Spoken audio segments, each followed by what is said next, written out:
ในเหตุการณ์เนี่ยครูเพิ่นมาบิณฑบาตอยู่บริเวณบ้านนางตำบลนาตาลอำเภอเต่างอยได้ผู้ข้าวัดครับผสมวันนี้เอาภาพไปการเนี่ยครูเพิ่นมาบิณฑบาตอยู่บริเวณบ้านนางอันนี้เนี่ยครูก็หลายพอสมควรเลยเหมือนบรรยากาศบริเวณ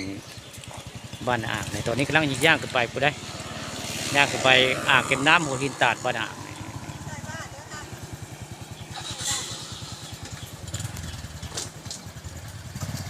หลายพอสมควรได้อย่างคุณซามาบินบาตอยู่บ้านอ่างแต่ว่าเพิ่นพักแรมอยู่กูได้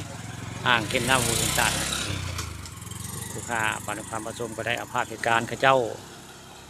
มาบินบาตอยู่บริเวณบ้านอ่างตำบลนาตาลอำเภอเต่างอยตอนนี้กำลังย่างขึ้นไปอ่างเก็บน้ำห้วยหินตาดบ้านอ่างในเมื่อวานนี้ข้าเจ้าว่าเพิ่นบินทบาทอยู่บ้านจำเพนเมื่อวานอันนี้เป็นมือเลขได้เพิ่นมาบินบาตอยู่บ้านอ่างนี่แต่ว่ามาพักเรียมอยู่อ่างเก็บน้ำห้วยหินตาดบ้านอ่างตำบลนาตาลอำเภอเต่างอยอันนี้คือเหตุการณ์พระเจ้ามาบินบาตอยู่บริเวณบ้านอ่างตำบลนาตาลอำเภอเต่างอย